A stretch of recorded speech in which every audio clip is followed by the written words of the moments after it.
I've always believed in reincarnation, but it felt a little linear. So this kind of ties into the horned Taurus and that never ending kind of donut. And if you've ever wormholed through syncretism with gosh, what's his name? I always used to know it. He's like this really skinny vegan guy, but he's very smart. And he talks about all this symbology and astrology, but basically the atom of life is this horned Taurus. And it's all this singular moment at that center point. And how could a life be forward or backward, a future or a past life? So every life is once. And so I do have that little metaphor about the door beads. And basically, I think our soul is on this thread and our lifetimes are singular and we experience the thread at the same time. I don't always I have to catch myself because we're in such a linear day to day.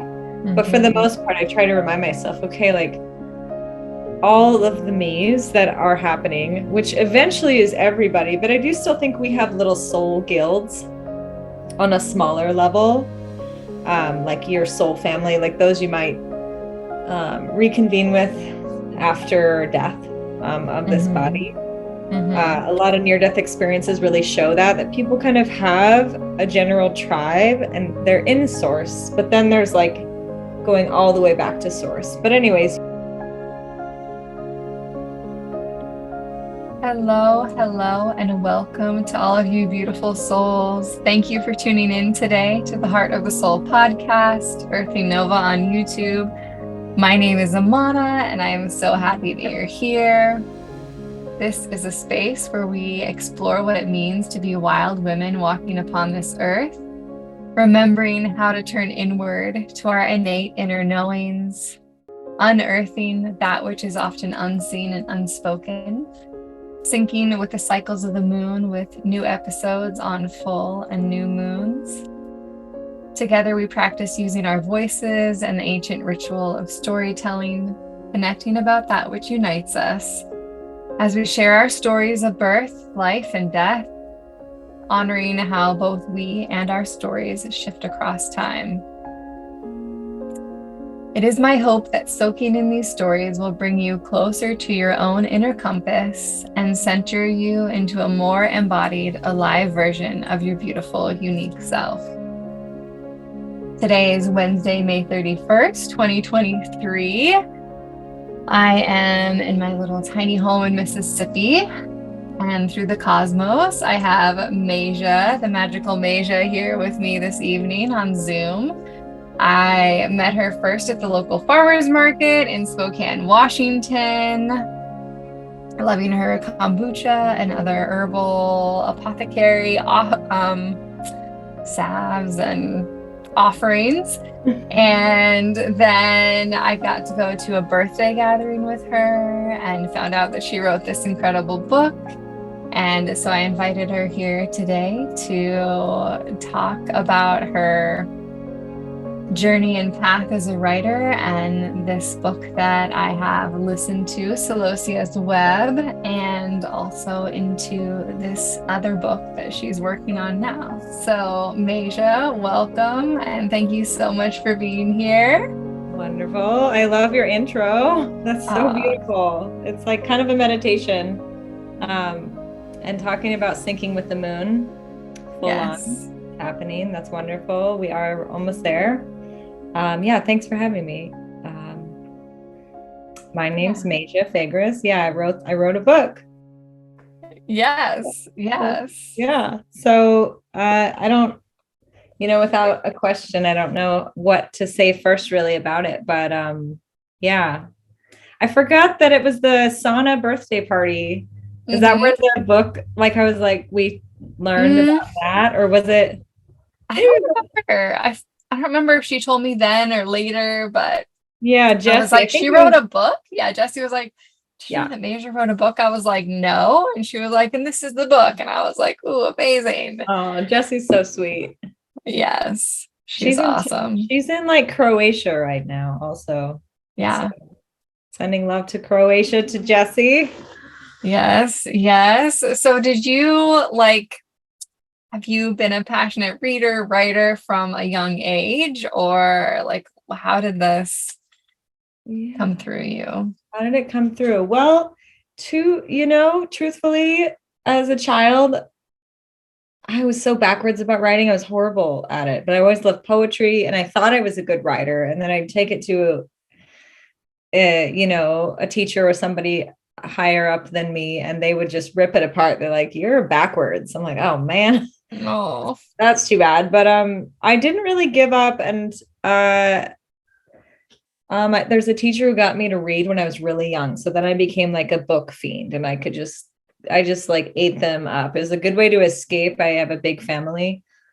And then, fast forward, poetry was really fun for me. And I thought, oh, if anyone who knows me personally, my emails, my text messages, I let those fly. I don't edit them. They're horrible grammar mistakes forever. So they're probably like, oh, this bitch wrote a book. No, this is going to be terrible. But when I slow down, I can really tell a story. And so I think that's really what it was, is telling a story. And I think it was 2017 at the end, this story just kind of crashed into me. There was a dream a friend had about both of us and other bodies. And that just pinged something in me. And then eventually this story just sort of unfurled. And I was like, I have to write this down. And yeah, it took a while to, you have to dedicate. I got like an app for writing, and it's like formats it. And how long, like, was this years, or how long of a process was it for you? Well, I guess so. Yeah. All of 2018 and then 2019. And then at the end of 2019, I decided, because I was just working hand over foot, and it's really hard to work all day and then go home for your laundry, dinner, and your hour of writing. You're like, okay, just getting back in your story cove is really, it's disjointed. And you may be able to notice that in the beginning of my book. Hopefully not, but it's possible. But then I decided that I would save, and I flew to Bali, and because it was kind of affordable to just go, and I would write 6-7 hours a day for 5 weeks. So I could just be in my story, and I would just moped off to a little spot, and I would just write there for 4 hours. Oh, I love that. Yeah. The Thai, spoiler alert. There's the Thai place that was the place that I went to eat in Bali. And that lady's totally real. She's super cool. That's awesome. So, it's I had my outline, but all the characters I met along the way were fun to plug into the book.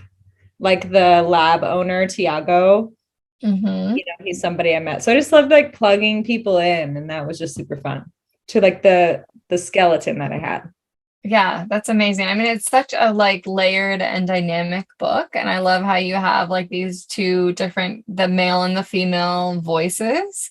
I listened to the audiobook, and I liked the, flipping back and forth between the characters. At first I was confused a little bit, or just, it took a little bit to get in, but then once I was in, I was in. Yeah, that's the feedback I've had too. And I also attribute that to I got a little better at writing along the way, but also it's such a big story. It took forever to wind the wheel. And then it started getting more skinny and wrapping up together at the end. But I'm glad you like the two voices, because I actually paid privately to have that produced. So I didn't have to use Amazon or whatever, because they will do it for free, but I paid quite a chunk, quite an embarrassing chunk actually, but I put food on some tables, the voice acting tables. Yes. And I think they had fun doing it. Either way, they got paid. But it took a while for me to find, and that girl really hit. There's some parts in the book where she really just emotes so well. Yes. Is there a reason? Did you ever think about doing it yourself, the voice of the female character? You have a podcast, so you probably don't feel this way, but when I hear myself recorded. Oh, I do. I mean, I still have a hard time re-listening, and every time I publish a podcast, I'm what did I say? I feel embarrassed about some things that I said, but I don't know. Right? I think you have a beautiful voice, and people tell me that my voice is soothing. I listen to it myself and I'm like, ooh. Yeah, no, So you do have a soothing voice. And you know, a lot of people said read it yourself, but I thought, wow, how long will that take? Because voice readers, like, they know what to do. They like have a plan, they do the page. It's like a job, you know, so they have uh-huh. the way that they break it up, Yes. read. And I did not have the patience to learn that. I was like, I will pay a pro. Mm-hmm. That's Maybe on fair. another one, I would have the time if I wasn't working so much. But Mm-hmm. alas, I am. So Yes. Okay. And how you had gathered how many years when you wrote this book? Because I think it's like, I know that like this is a book that I would anticipate someone like much older than I know that you are would have written this book because of just like the layers and the content. And it just feels like it could be such a time investment. well, time investment to write the book, but also just the characters and the way that the whole book interacts and the just the spectrum of experiences that the characters have and with one another, the relationships, the depth, the life understanding, the cosmos. Like it just feels like a book that I would have anticipated coming from someone who had lived more years than I know you have. So I'd love to know how Right. many years you had gathered when you wrote this. How many years? How many? Like, How old were wait. you when you wrote this book? Oh, well, okay. So I'm 32 now, Now, and I wow. self-published it just before the old COVID. So January of Uh-huh. 2020. You were like 29 or 28 So or it's just something. turned. I bought land that year. So yeah, I was 30. No, it was almost 30. Yeah. So the Yeah. Saturn return was nearing its end, but I swear to God, I had a year into that 31. My Saturn return ended after 31. Yes. It was a cranky Saturn. Yeah. I mean, Saturn, he's like a ruler with that. He got me really Yes. good. But through that, I ended up I moved I wrote that in Oregon and then in Bali, but I moved right after I published it. So I never put any effort into marketing it. I had like a really big emotional loss. I lost a really dear friend whom I loved, and just the world was weird. It was such a weird Mm-hmm. time. So I bought Mm-hmm. land in the middle of Tenasket, which you know about Tenasket. Yes. Went up there with my kittens, 2 kittens, no water, no power. I was like, I'm gonna just live up here. Just so I should have really spent time investing in marketing the book, and that's actually a focus I'm circling back to. But Good. yeah, I was 30, and I've lived a lot of really weird experiences, and I feel like that lends to the broad spectrum. I gypsied around for a long time, and I had a Mm-hmm. lot of weird jobs. I met a lot of weird people, and everyone you meet, you can kind of tap into their whole like karmic vibe, like their story, and you're just like, wow, I'm saving you for later, friend, because this is crazy or this is really touching or whatever.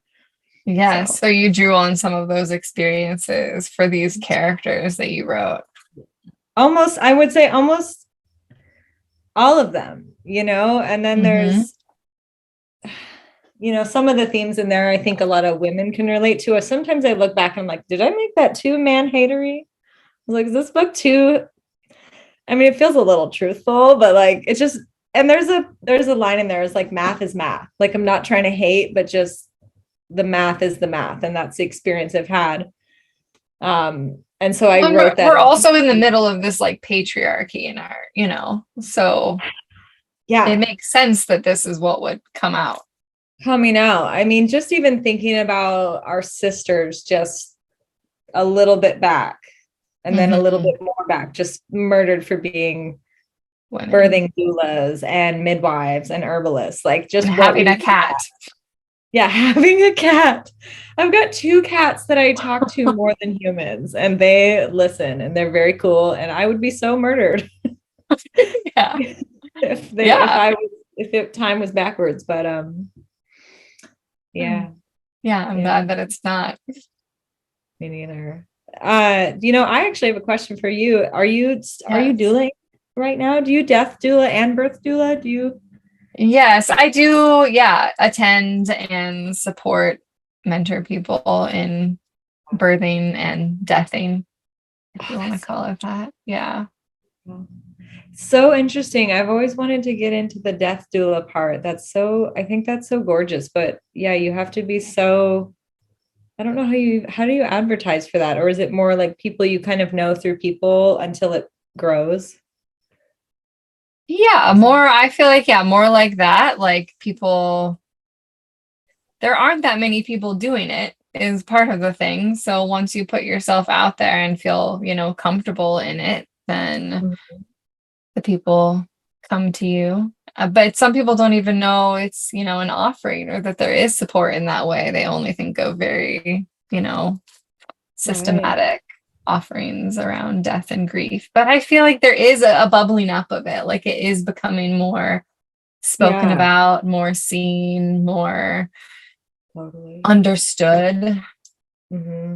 Mm-hmm. Hmm. Because I do think how we leave is important. And, you know, yeah. And just that's, I feel like such as, and back to the kind of like the like just the vibe of where we are in a dynamic with men, it's just bringing that nurturing like all the way around out, in and out. Like we are like kind of the gatekeepers on the sides here. And like men are pillars. We need them. We love them. They're Yes, in that middle like part.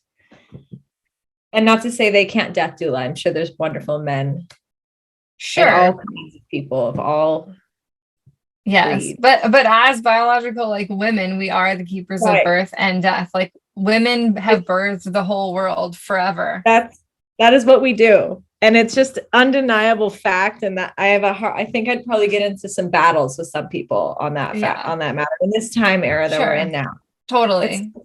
totally nuts.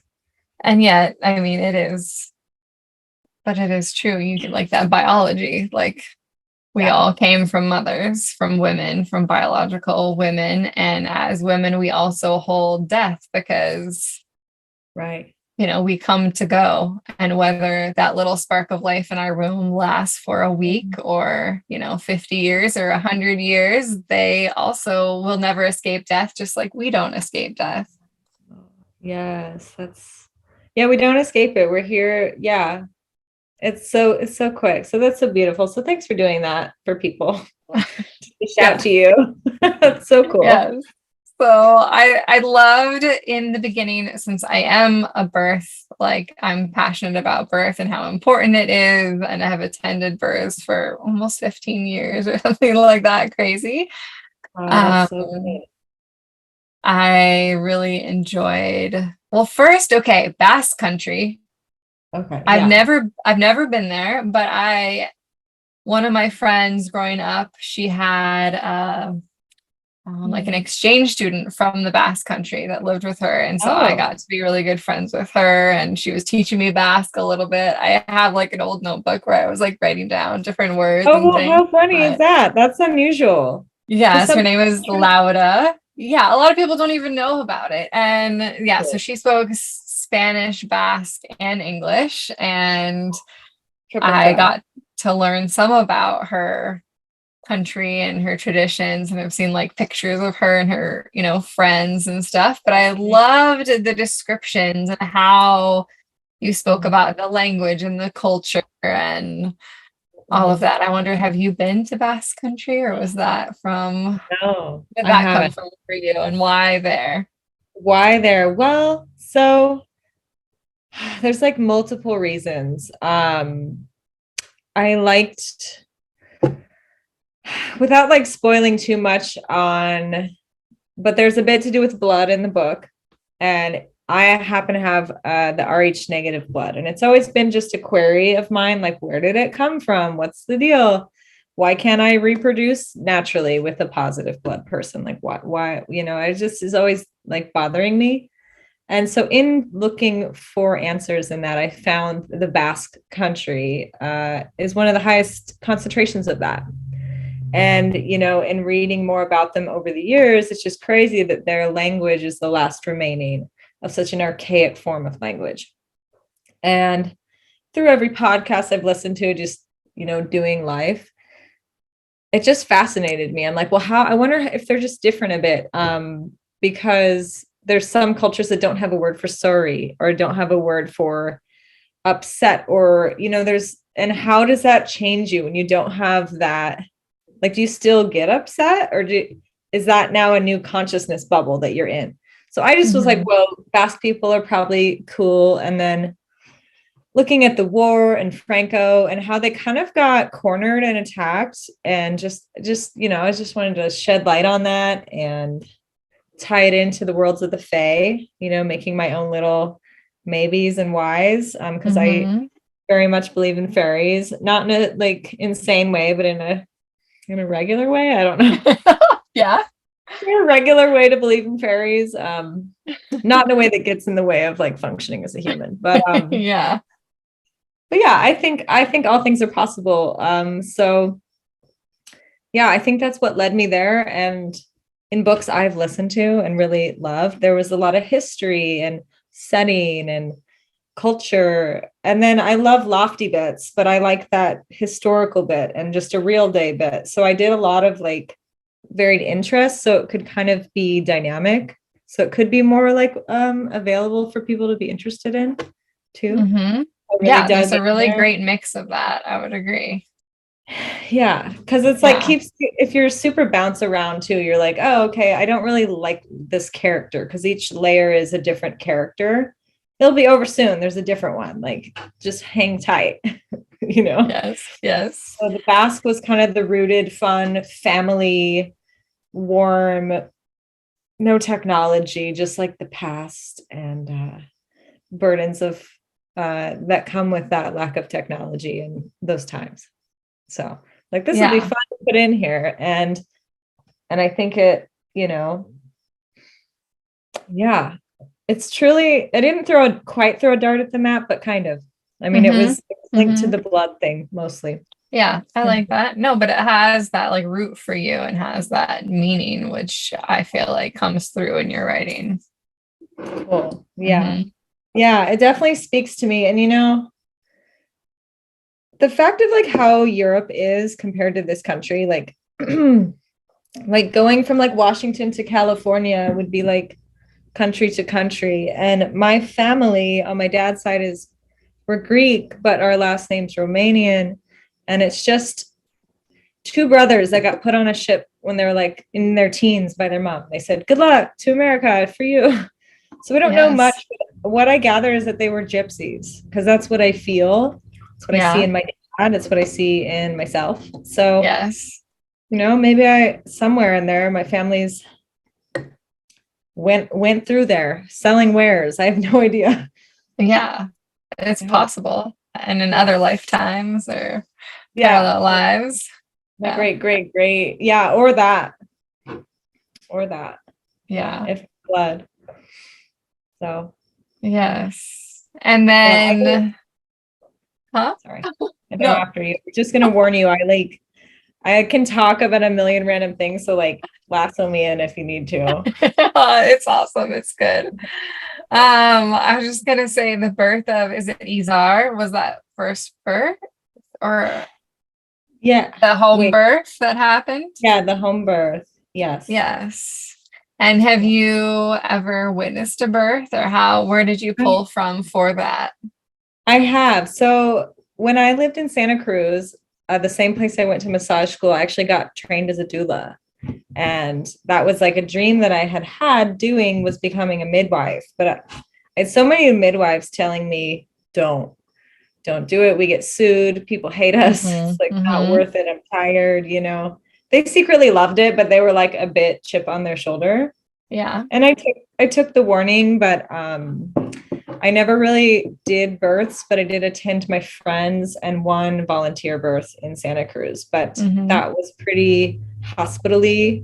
My friend Nicole did it all natural, and she peed on the stick when I was in the room, and we lived on the same property with a little farm in between us, and so I got to watch the baby grow. So it was very special just to be at the birth to help her through that. It was at a hospital, but she was just like raw, like doing it by herself, So you know, the home birth, I've never been to, except, you know, my sister's done births at home. She crushed it. She has like had 2 10-pound babies at home. And she Amazing. is tiny, teeny, tiny. Yes. She's so small. And yeah, so I just have a big awe and excitement and, you know, about birth. And I try to bring like a realistic, but like just bring it out more often. Cause I feel like it's normal and all, but I feel like I want it to still be like just brought up more, I guess. I don't know. Like, No, I do. Because I mean, I feel like honestly, if we really like heal birth and the way this, like our next generations of babies come into the world, like that just changes so much. Like if their first experiences aren't, you know, like only 1 to 2% of babies are born outside of the hospital right now in the United States. wow, that's so minimal. Yeah. So most of them are experiencing, you know, hospital birth, birth in captivity, where they are, you know, oftentimes almost always drugged. And, you know, the first touch that they have is with gloved hands, and they're having instruments shoved down their mouth, and they're poked. They're poked and prodded and rubbed, and just I don't feel like right now they're just not brought in with love. Like those first experiences are so abusive, really. Totally. So, well, it's a whole system, and it's like an indoctrination from the start. It's like, it's not to say that a birth at home can't be filled with some panic or tense moment or whatever, but at least it's like raw. It's like real life. The midwife, the doula, they're there. It's a present women presence. There's like men in the background, like holding blankets and like rocking the lady, you know, the good ones.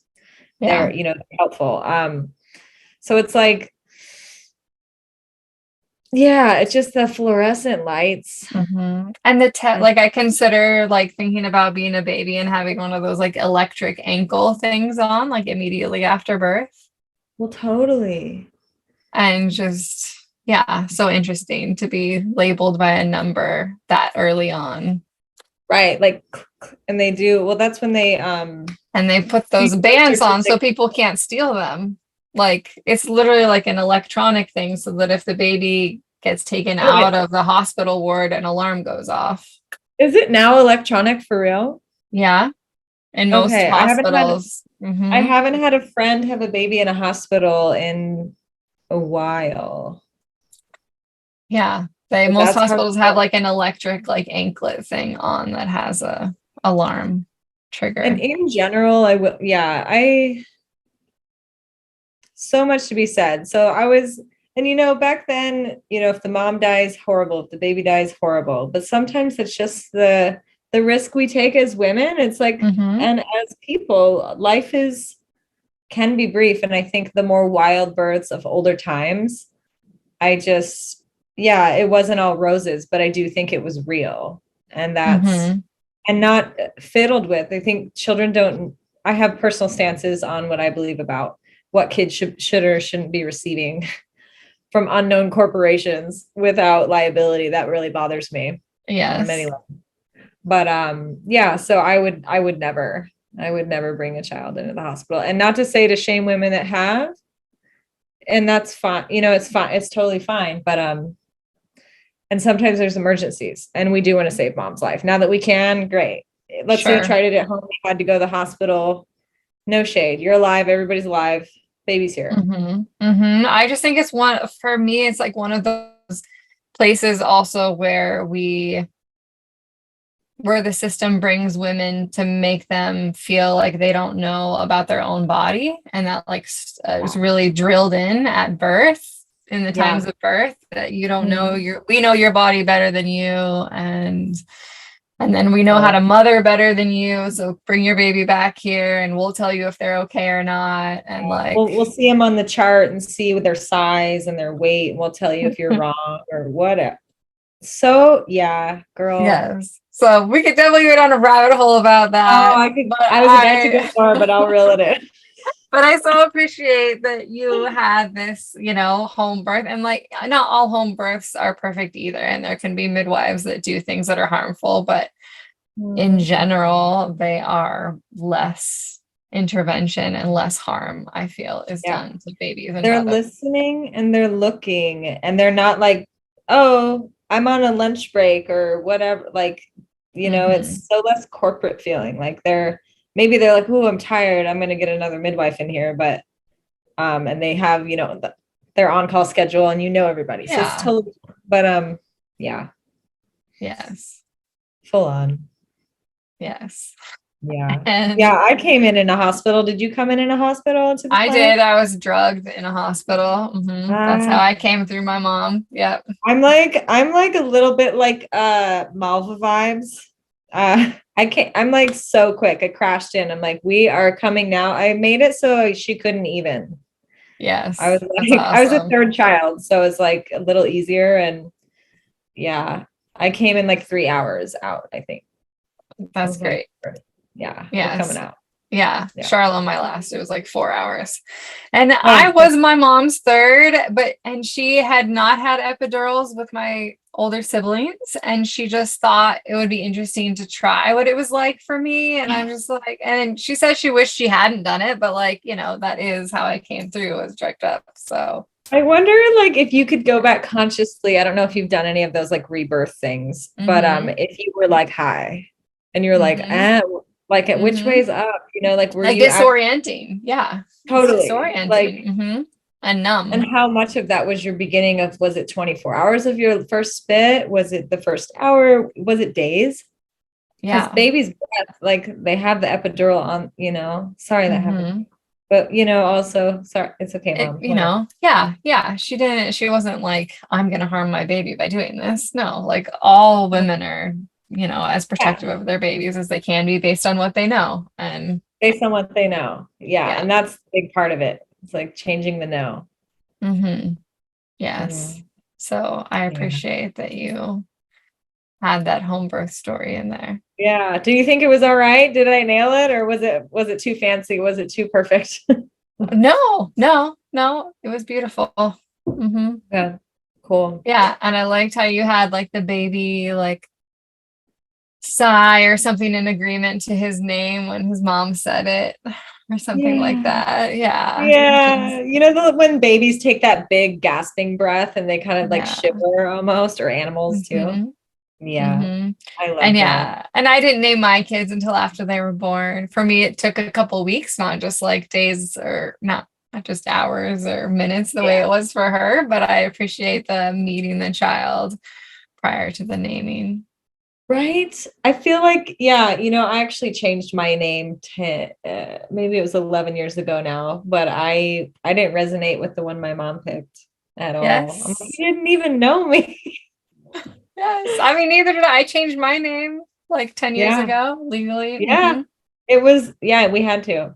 I just, since I was a little kid, my birth name just never felt right or resonated with me. I had a hard time even just introducing myself. Saying my own name felt weird.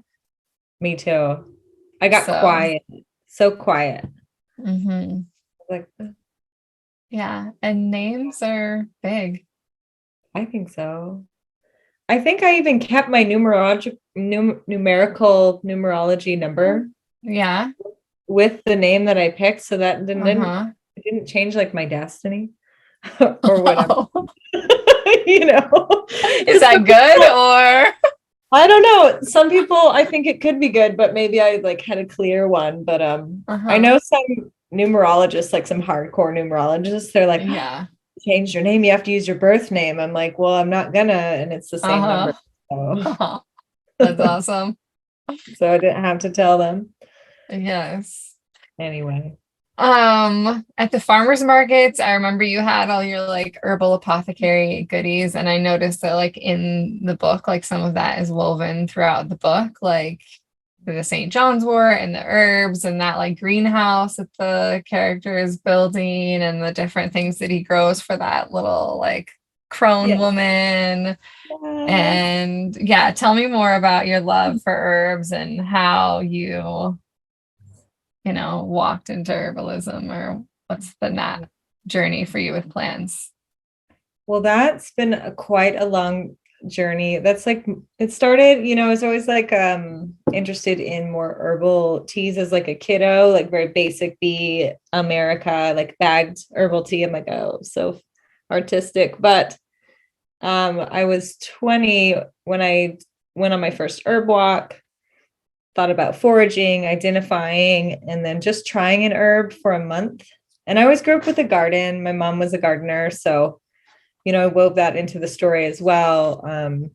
Gardens are really important to me. So I grew up with that. So like that's felt normal to me. But then herbal medicine, flowers, like just that blew my mind and I could not look back. So it's just been a long self-taught journey, lots of reading of books, lots of trial and error, lots of growing, saving seeds, and like learning the personalities of the plants, like where they grow, what they do, and how that's even related. Yeah.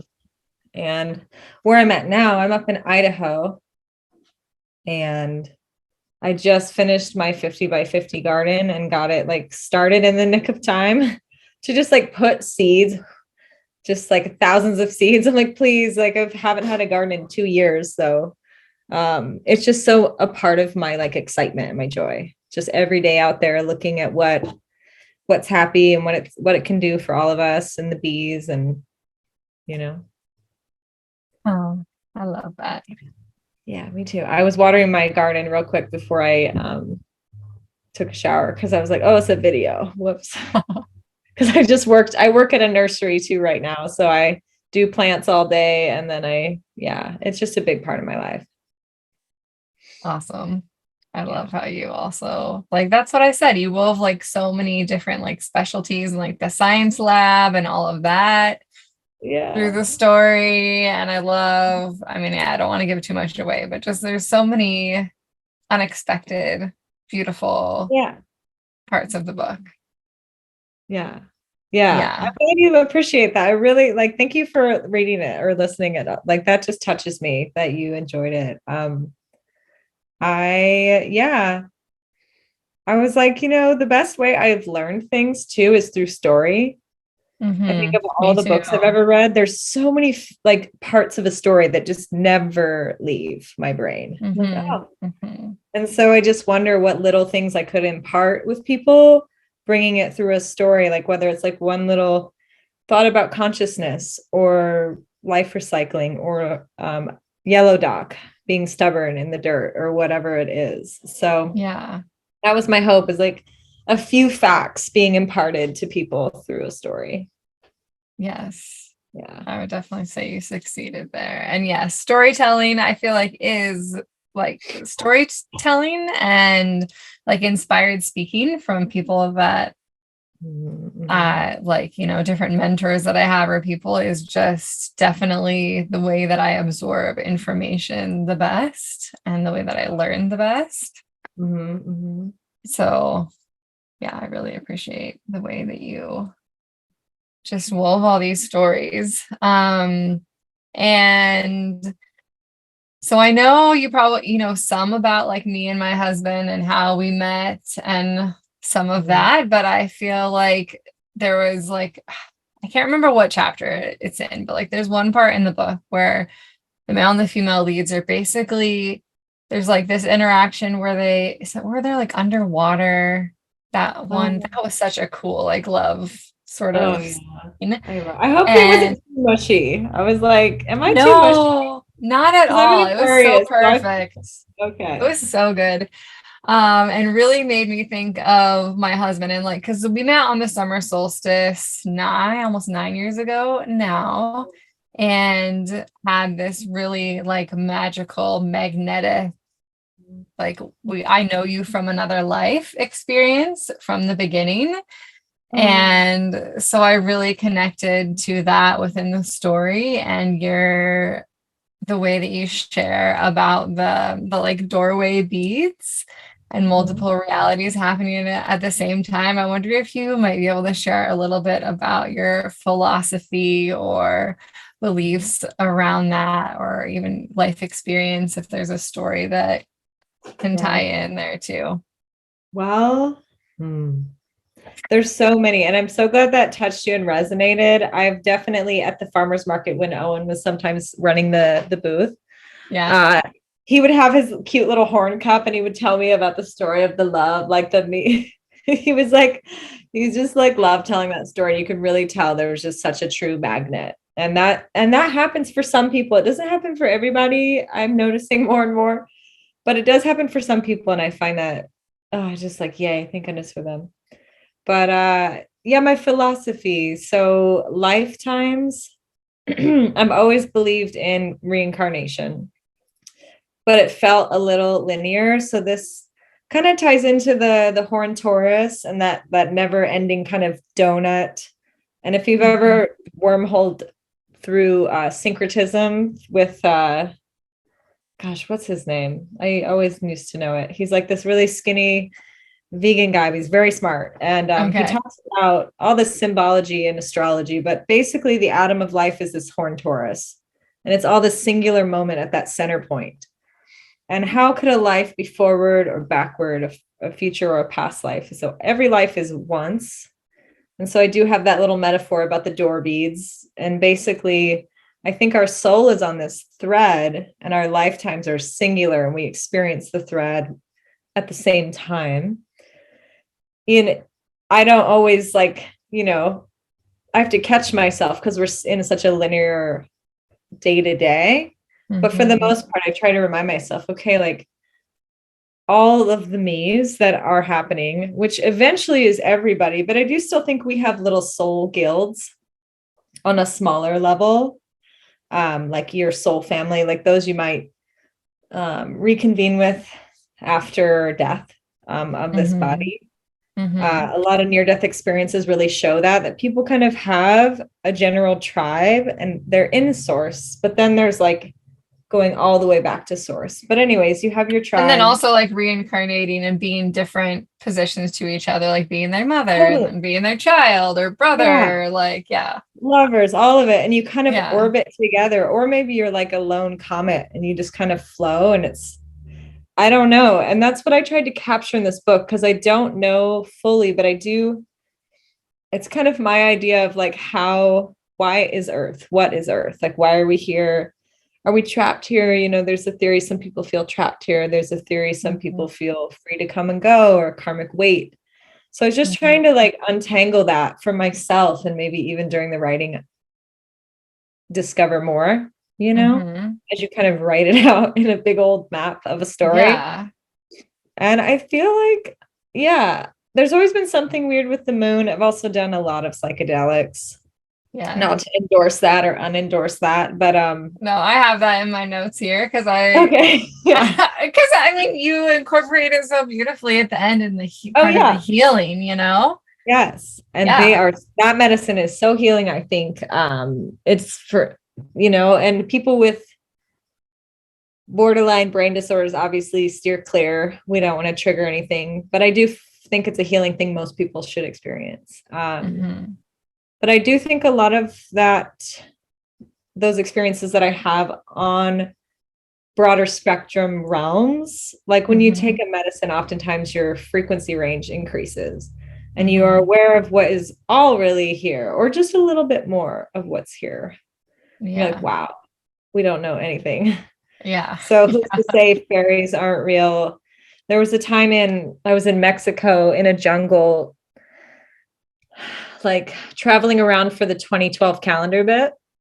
And there was this festival happening and it was totally under fire and it was a total shit show. And anyways, we're kind of on this place camping, but I did take an LSD medicine that night. And there were these little like Mayan elf people. Like in general, there were literally just Mayan people around and they were like 4'4".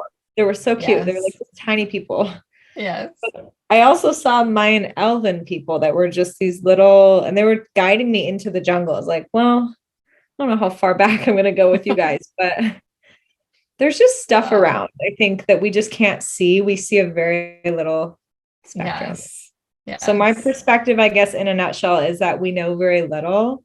I've Mm-hmm. taken some sips of the broader realms, and I'm just trying to tell a story to try to see if I can find the deeper what is happening.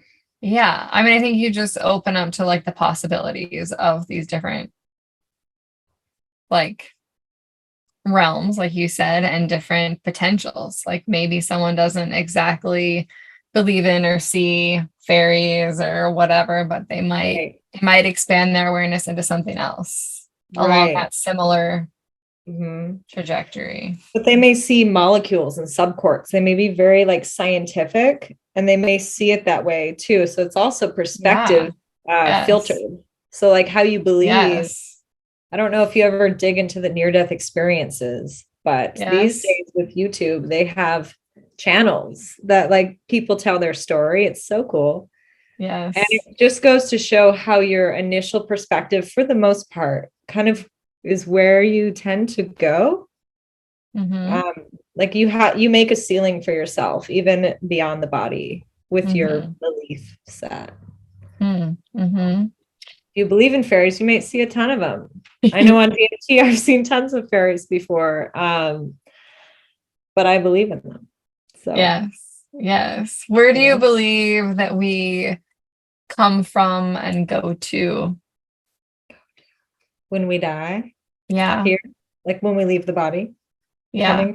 When we leave this meat suit that we have, like how do we get into our meat suits in our mother's womb? And Can't wait how to do get out. we and what happens when the soul, like have you witnessed a death? Like I mean there is like that Have palpable, you like witnessed when the that? body becomes no longer animate, and there's no breath, there's no animation.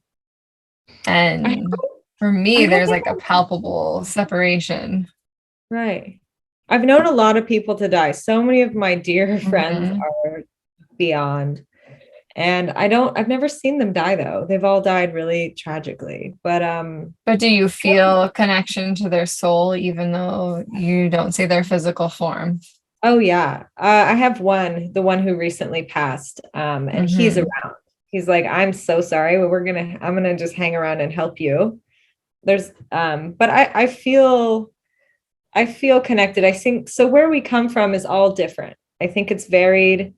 I do think it's quantum, and it's a vibrational, but then again it goes like, where do we come from, where do we go, and yet it's all simultaneous too. So it's Yeah, like we're still just coming out of there, we're leaving there. uh we're still all existing at the same time.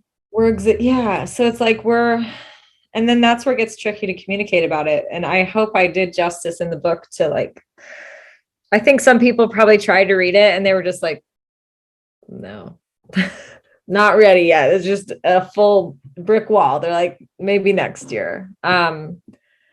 But yeah, I just think it's a different frequency realm in which we exist. And it's maybe like, mm, it's like a garden soil testing mason jar where you like test your soil in a mason jar to see how much clay you have, you know? You know, Hmm. we're like all in the water, like we're down in the sand. Then we have our silt people, and then we got our clay people, we got our water people, and we're just in the jar. And I feel like sometimes it gets shooken up on like solar flare days or something. And we're all, Hmm.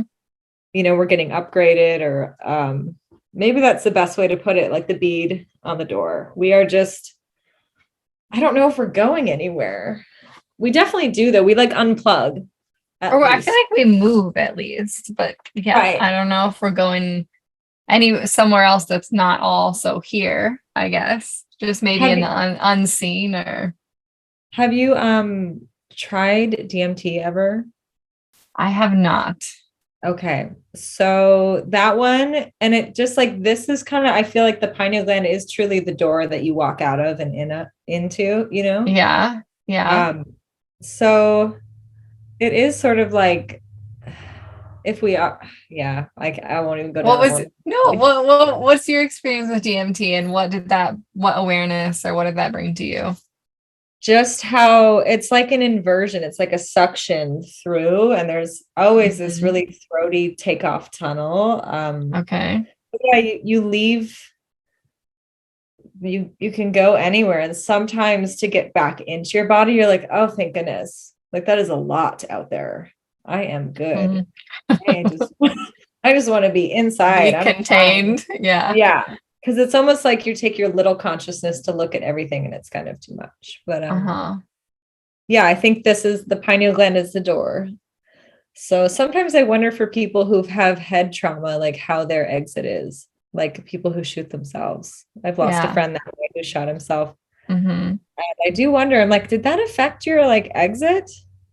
Like or do you leave before? I'm sure you just leave right before, but it's just less fun. Yeah. Something. I don't know. Yes. Not to be dark. I don't know either. No, it's okay. I mean, like I talk about birth, life, and death on this podcast. Yeah, because I don't need to talk about them all. You can't have one without the other. Right. True. So your intro said it all, really. Yeah. So I want to be mindful of time a little bit, even though I don't like to always be mindful of time. But we've talked about your book, Celosia's Web, but I wonder if you have like an elevator, like, or cliff notes, or like an elevator pitch for your book, or like, how do you describe it when asked in a like shorter way? Well, okay. Yeah. In brief, I guess the book it's a philosophical fantasy and love story. And essentially it's a story of two cosmic deity souls who fall through space and time, and they learn lessons of shadow and light, and the larger expressions of themselves are apparent through their lifetimes. And it's just fun to watch them. And I had fun writing their journeys, like finding and losing each other, and then kind of the little dramas that ensue through that, and the lessons and the polishing that really I think it is to be human. Like we get so polished here. It can be so challenging here. So like gut-wrenchingly hard some moments, and some moments are so light. So I just wanted to capture that.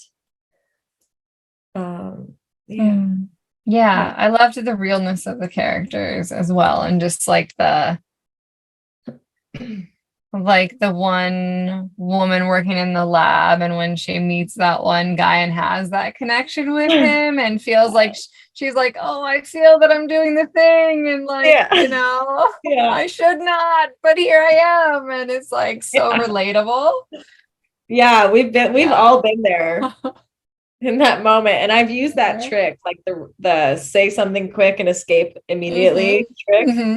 That is sometimes how I avoid ending up in a bed somewhere. I swear to God, I have to calm myself out, but it's challenging to be a woman sometimes when anyone desires you have to be so like, see you later, bye. You have to be really strong. So I wanted to capture that because I know a lot of women struggle with that, and the boundaries. Boundaries, yeah. And like healthy aggression is really not modeled or like appreciated as a woman in our culture right now. That's something that I've been learning to like tap into, like what healthy aggression looks like for me. Yes, healthy aggression. You know what? I probably need to practice that one. I think, most women, like we're so groomed to be polite. We're so groomed to be polite and not stir the pot, and to do what other people want us to do, and to please them, and to be more prey and fawning and just ha ha ha. And the other day at work, I work at a nursery, and I'm often in a tank because it's just hot. And a man literally like wouldn't leave me alone, and he did a long shoulder grab, and this old lady saved me though, and forever Gail comes back. Good. Gail. She came in and she's like, hello. She like broke it up. She's like, he's creepy. You're like, yeah. Can I be like you, Gail? I want to learn that now. I don't want to be 70 and be. So I'm learning. Some old ladies have some cool tricks out here to teach me. That's awesome. How to like tell men to hang tight. Yeah. Yes. I mean, it's not an easy thing to do, but also like getting our whole body congruent with one another, because sometimes we can like say no, but we don't really mean it, and we don't have the body posture and the body posture and the energy behind it, because we're still like, no, but like, but I don't want to ruffle the feathers or whatever. Totally. Yeah. We're like stuck in the middle of like, I don't know how men understand us at all, because we pretty much are like a little bit back and forth on both of those. Yeah. I'm working on being more aligned with it. That's me. Yeah. Yeah. But it's a practice, and it's not easy. We've been completely groomed to do the opposite. So groomed. My mom, bless her heart, she's so kind to everybody. She was nice to every creepy old man that ever. I'm 5 girls, so there's 5 girls. Wow. The comments that like old men come up and just like, you're like, need a shower. Yeah. My mom's just like, thank you. Here's our number and address. Like, she was so polite. It was just like, and I took that on as unknowing, as we all do. Yeah. I mean, my mom too, like she was the queen of like apologizing for things that weren't even her fault. And like, I did that. I still do that. Like, I remember I had a boyfriend that was like, would you please stop apologizing? Because I was just like, everything. I was apologizing for everything that I wasn't even doing. You like make dinner. You're like, sorry. Sorry, it's not perfect. Sorry, I burned something or whatever. Yeah. I know. We have to, not even trying. It's like calling in that. It ebbs and flows with my confidence. I notice when I'm slipping or in a weird vibration, that's when that element comes out in me. If I stay in a really mindful place, I have an elevated way that I can walk through the world, but every day is not easy. It's not easy. And like, I appreciated, Kimberly Ann Johnson. She's this woman who wrote this book, The Call of the Wild, which is specifically on women's nervous systems and how it's different for us in the world.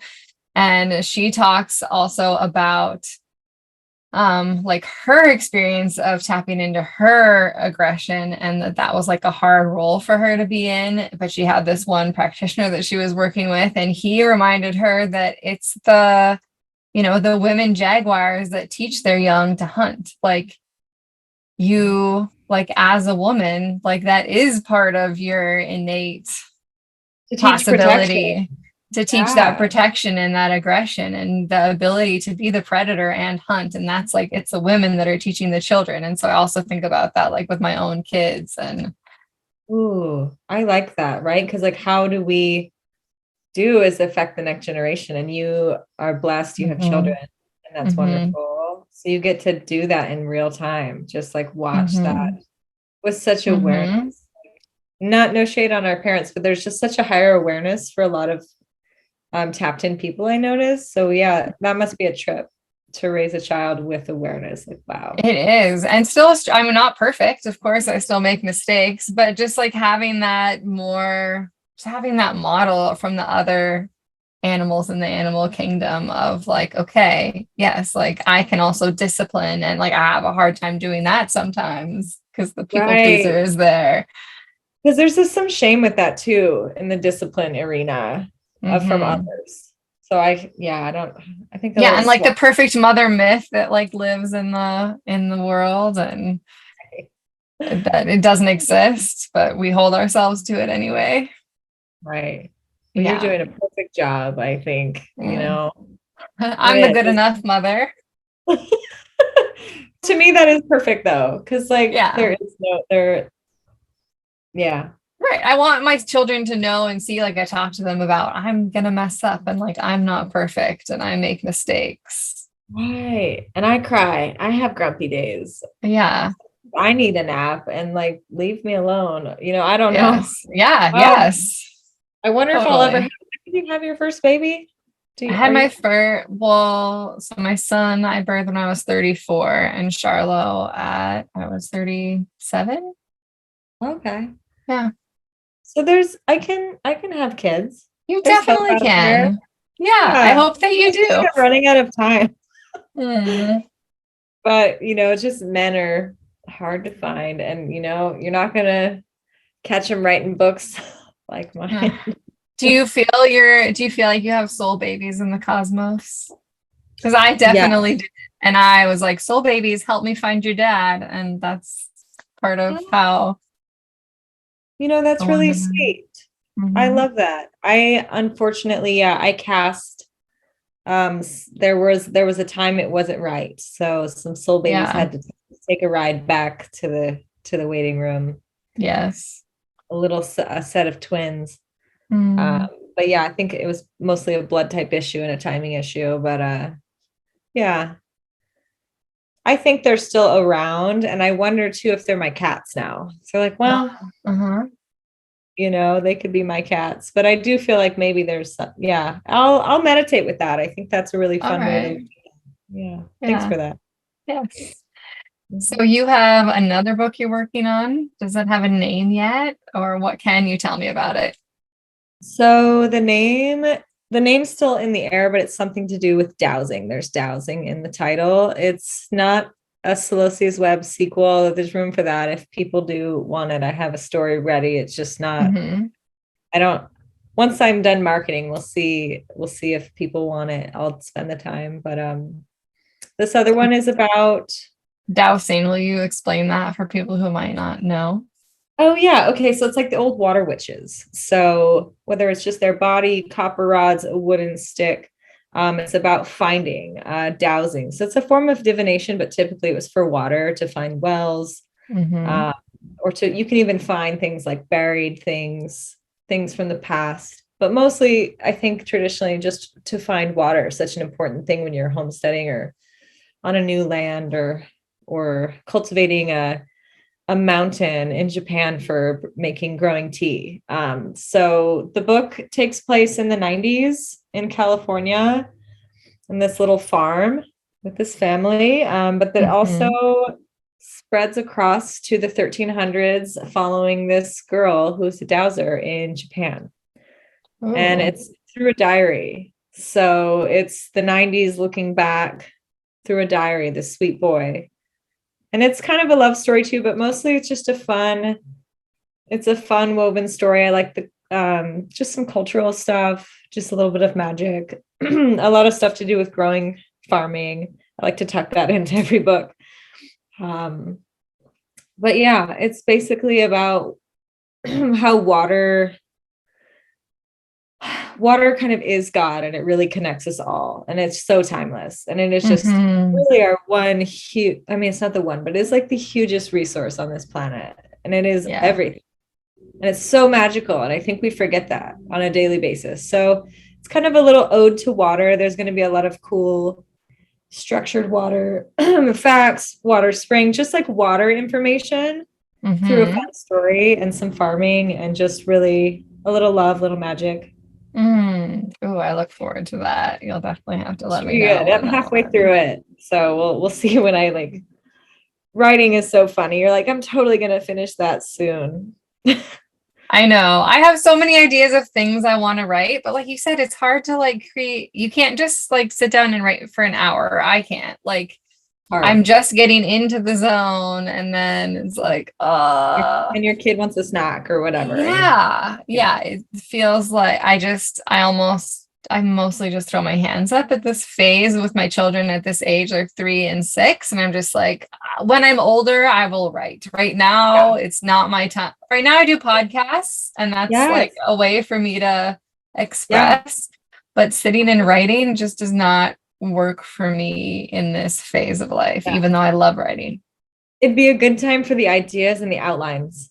And I Yeah. would save them on I bought like an app for story writing, but I guess Pages is pretty cool too. I looked, Okay. it's What is kind of, that? What app do you like? I use Storyist, and it's Storyist? just like chapter by chapter. You can have characters, notes, and it just felt like Okay. a formal way for me to be like, okay, my book Okay. is here and it's made for that. It just Yeah. felt a little more like structured. But, yeah, I would say if you have a good idea for a short story or a long one, right? Just write that down on your Uh-huh. idea folder. Okay. And one day you may look back and be like, or one day you may look back and be like, yes, I'm Right. inspired. So I'm going to do that. Yeah. Because I also believe that, like, what book was that where she talked about, like having an idea, and if we don't write it, then that it might, someone else might write that same like Someone might storyline. grab it. Yes. Which is okay. Yeah. Which is fine. It's fine. Oh my gosh, they told me I spent up all my hotspots, so hopefully this doesn't just cut out. That's okay. This is a good place to sort of complete anyway. Why don't you tell people where they can get Celosia's web, and then also where they can find you, and we'll include links in the show notes as well. Okay, wonderful. So my book is available everywhere to buy as a book, like Amazon, Borders Online, Target. Really, if you just type Celosia's web into the search bar, it'll pop up anywhere to purchase. And it's on about 9 different audiobook applications too. So you can find it anywhere. I do have an Instagram. It's Magic Medicinals with a J. I suck at social media, the one deprecation I allow myself. So if anyone is listening and is good at that stuff, help me, help you, help me. And, I'm looking for somebody to do that at some point. So help a sister out. I don't know what your rates are, but hit me in the DM. Yes. Beautiful. I know what that is. Yeah. Yeah. Okay. Anything else? No, just thank you for having me. This was so fun. I didn't know how I was going to feel, but it was nice to talk to you. It was so fun. Yeah. You too. So good to see you. And I'll have to hopefully get together with you when we're back up in the Northwest. Yes. Come back and visit. But I bet, do you have plans for that soon or? Well, I have a birth that I'm attending in Georgia, which, the birthing window is wide. So it'll happen sometime in June or July. And then the kids and I are going to start on our road trip back up to the Northwest, and we'll spend a few months up there. Oh, yeah. Come. Yes. Wonderful. You, me, and Jesse should all go on like a little hot springs date in Idaho or Montana. Yes. I would love that. Yeah. Okay. Yeah. Okay. All right. Cool. Yeah. Well, thank you so much. And I'll let you know when this publishes. Wonderful. Thank you. Yes. Farewell. Thank you for tuning in today to the Heart of the Soul. If you love the podcast, I would be so grateful if you would choose to subscribe, rate, review, or share the show. If you feel aligned with me and my energy and are feeling drawn to unearth your wild inner knowing, birth your baby wild and free, need support navigating the medical system, are feeling stuck in your grief, are curious about receiving an intuitive mediumship reading, or need a safe person to debrief and integrate a traumatic birth experience with, I am here for you. I have walked alongside women and mothers for over a decade, witnessing real healing, change, confidence, and stability be unearthed in them. I believe that women claiming their sovereignty, returning to their own inner knowing, and embodying their wild will truly transform the world. To learn more, book your free clarity call at www.birthingnova.love. Until next time, remember to be brave, be loved, be wild, be you, and be the change that you seek for yourself and also for the generations to come. Mwah.